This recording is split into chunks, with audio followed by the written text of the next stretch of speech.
Assalamualaikum warahmatullahi wabarakatuh.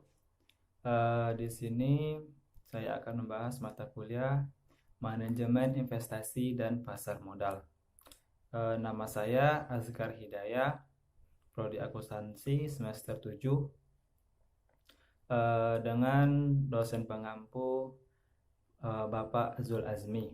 Di sini saya akan membahas tentang indeks efek. Baiklah, apa itu indeks efek? Menurut Wikipedia, indeks adalah sebuah pengukuran atas nilai dari sebagian dari pasar. Dalam konteks pasar modal, indeks efek adalah portofolio teoretis imajiner yang berisi sejumlah efek yang dikumpulkan atas tema dan kriteria tertentu. Mengukur baik sebagian maupun keseluruhan dari sebuah pasar.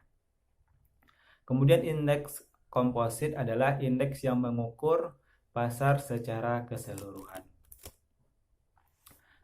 Indeks efek memiliki beberapa fungsi. Yang pertama sebagai tolak ukur, yang kedua sebagai underlying dari produk pasar modal.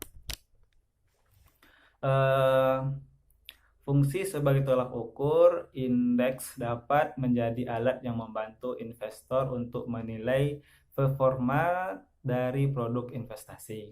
Untuk mengukur kinerja investasi secara akurat, investor perlu menggunakan alat ukur indeks yang tepat terhadap tema investasi yang diukur. Kemudian indeks saham yang ada di Indonesia itu ada beberapa. Yang pertama indeks komposit, yang kedua indeks sektoral, yang ketiga indeks tematik. Apa saja yang termasuk ke dalam indeks komposit? Yang pertama yaitu ada indeks harga saham gabungan atau IHSG, indeks saham syariah Indonesia ISSI, kemudian indeks papan utama dan indeks papan pengembangan. Kemudian apa saja yang termasuk ke dalam indeks sektoral? Itu ada agrikultur, pertambangan, industri dasar, aneka industri, barang konsumsi, properti, infrastruktur, keuangan, perdagangan, dan jasa manufaktur.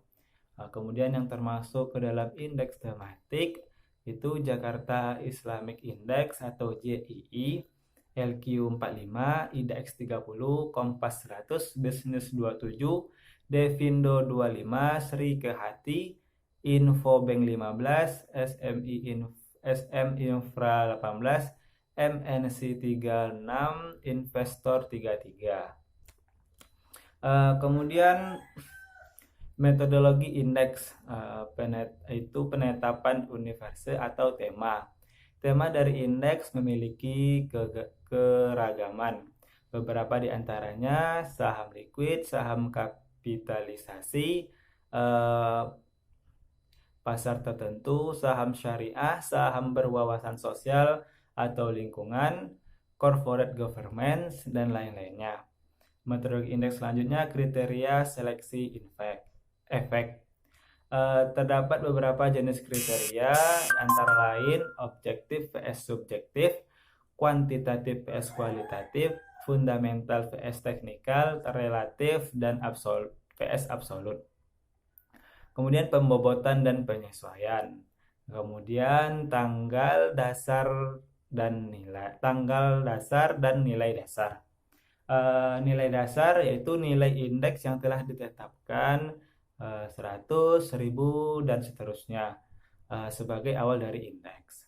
Kemudian tanggal dasar yaitu tanggal pada saat indeks berada di nilai dasar. Selanjutnya metodologi indeks yaitu kalkulasi return. Dalam kalkulasi return terdapat dua metode umum, yaitu price return dan total return index. Perbedaan dari price return dan total return ini adalah kalau total return menghitung elemen perubahan harga dan income, pendapatan dari suatu investasi. Kemudian backtesting. Backtesting adalah perhitungan nilai indeks dengan metode konsisten sebelum tanggal peluncuran. Tujuannya dari backtesting ini adalah untuk memberikan gambaran pergerakan historis atas indeks yang baru diluncurkan. Selanjutnya yang terakhir adalah indeks maintenance. Oke, demikian penjelasan tentang indeks efek. Apabila ada kekurangan dan kesalahan, saya mohon untuk dimaafkan. Namun bila ada yang bisa diambil, yang benarnya silahkan untuk dipelajari. Mudah-mudahan bisa bermanfaat. Demikian saya ucapkan, jaga selalu kesehatan di masa pandemi ini. Wabillahi taufik wal hidayah. Assalamualaikum warahmatullahi wabarakatuh.